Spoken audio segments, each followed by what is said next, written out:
Dear friends, today we are on day 9, and today we talk about the noble offspring of David. Pray for us. This litany tells us exactly what Joseph is a noble prince of the house of David. You remember he is from the genealogy of the King David. So as a descendant of a king, he is also a noble person. We can call him a prince. So Jesus was announced by the prophet as the king, as the son of David. So he had to have some kind of connections, a genealogical connection from the King David. And he receives this direct descendants from David because Joseph is one of David's family. You remember when they went to sign up for the Roman census that Caesar Augusto has launched around 3 or 4 before Christ. So Joseph knew that he was from the descendant of David. So he had to go to Bethlehem to sign up as the census required. And that is the proof that Joseph was from the lineage of David. So Jesus receives the legal and prophetic title of Son of David exactly from Joseph. In a way, Joseph gives Jesus the legal status, the legal title of belonging to the house of David.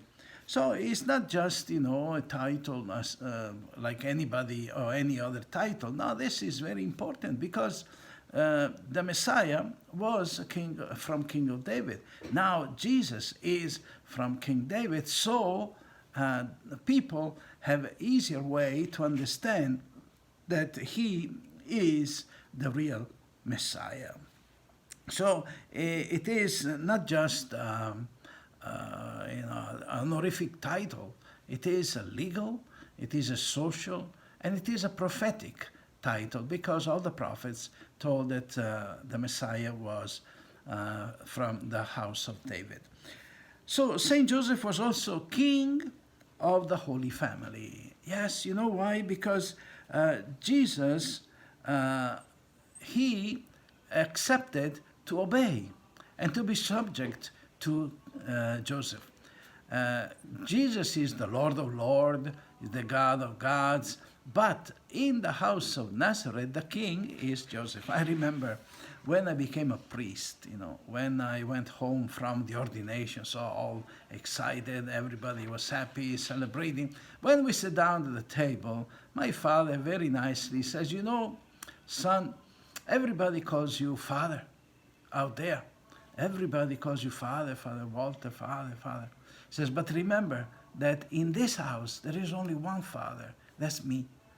And I really smile, and I think he was right. Yes, out there you might be the greatest person in the world, but here in the house, I am the king. And so I think St. Joseph felt the same way. Yes, Jesus was the Messiah. Jesus was God. Jesus was the preacher. Jesus was honored and glorified by everybody. But in the house of Nazareth, Joseph is the king. And everybody obeys to Joseph. Mary, for sure. And Jesus himself was obeying to his father, Joseph. So you see, it is a very beautiful title that Joseph has, that he is from the house of David. He is a noble offspring of David. He is a prince because he has, in his blood, he has the genes, we say, of the King David. And so, in a way, he was a noble, even though he never claimed any honor. He never expected anything, but deeply genealogy, he was a prince from the house of David. As a second part, I'd like to talk to you a beautiful story which I found out now myself. The story of the Santo Anello, which means holy ring. You know that the holy ring The wedding ring of Saint Joseph that Saint Joseph gave to Mary is still in existence today. Wow! You know the ring? The ring is still existing in a cathedral of San Lorenzo in Perugia, Italy. So in Perugia is a central part of Italy, and the cathedral, in there they have this ring. The Holy Ring has been in Perugia since the 19th century. Prior to his term in Perugia, the ring was housed in various locations. But how do we know that that is the ring of Joseph and Mary? For sure, in 2,000 years, we don't have any historical proof, yes, but we have a mystical proof.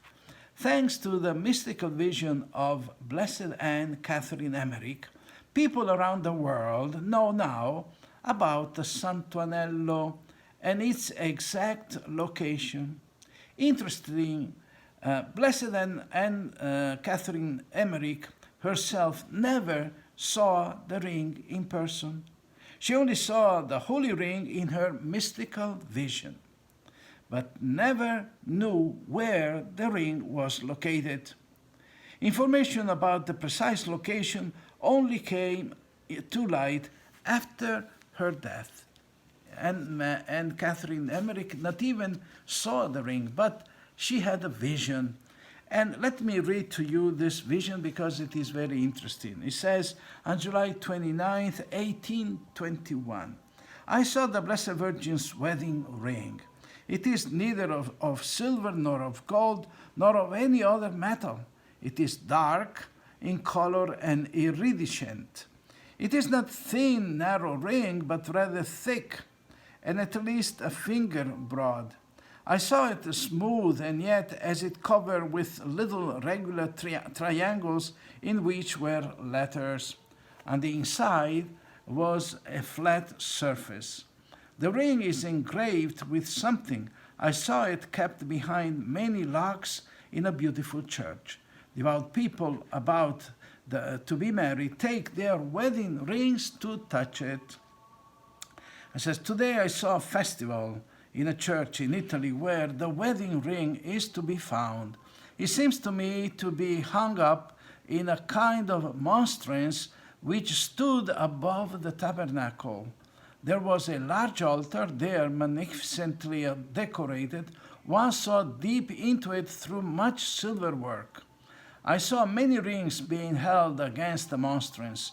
During the festival, I saw Mary and Joseph appearing in their wedding garments on each side of the ring, as if Joseph were placing the ring on the Blessed Virgin's finger. At the same time, I saw the ring shining as if in a movement. So, Blessed Anne Emmerich, she saw that. She saw even Joseph and Mary exchanging the ring. And then she described that church.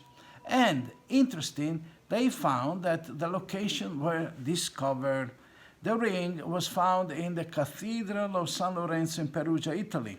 It was discovered to be housed in a beautiful reliquary resembling a monstrance, exactly as Blessed Anne Catherine had stated. The ring has been there for some time, but almost nobody outside of Italy knew about it. Her description of the ring was true as well. The ring appears iridescent and dark in color, a dark amber or yellow. On occasion, if there is a lot of sunlight, a cathedral, the ring can appear to be milky white. The 2 dates, the 29th of July and August 3rd, coincide with the days when pilgrims visit the Cathedral of Perugia, as it is around the day of the Porziuncola, August 2nd. Then at the end of July, early August, large groups of people venerate the ring in a special way. Married couples, as well as those about to be married, are allowed to touch their wedding rings to the Santuanello and receive blessings on their marriage. So you see, so beautiful, so interesting the story, and they even found the ring of Joseph and Mary. And it is nice to see that many young couples go to this cathedral and touch with their rings, they touched the ring of Joseph and Mary. Beautiful story, beautiful remembrance. And also, let me ask to all of you to sometimes pray to Saint Joseph so that your marriage may be blessed and blessed again and again, but most of all, that may bear beautiful fruit in your family. Bye-bye.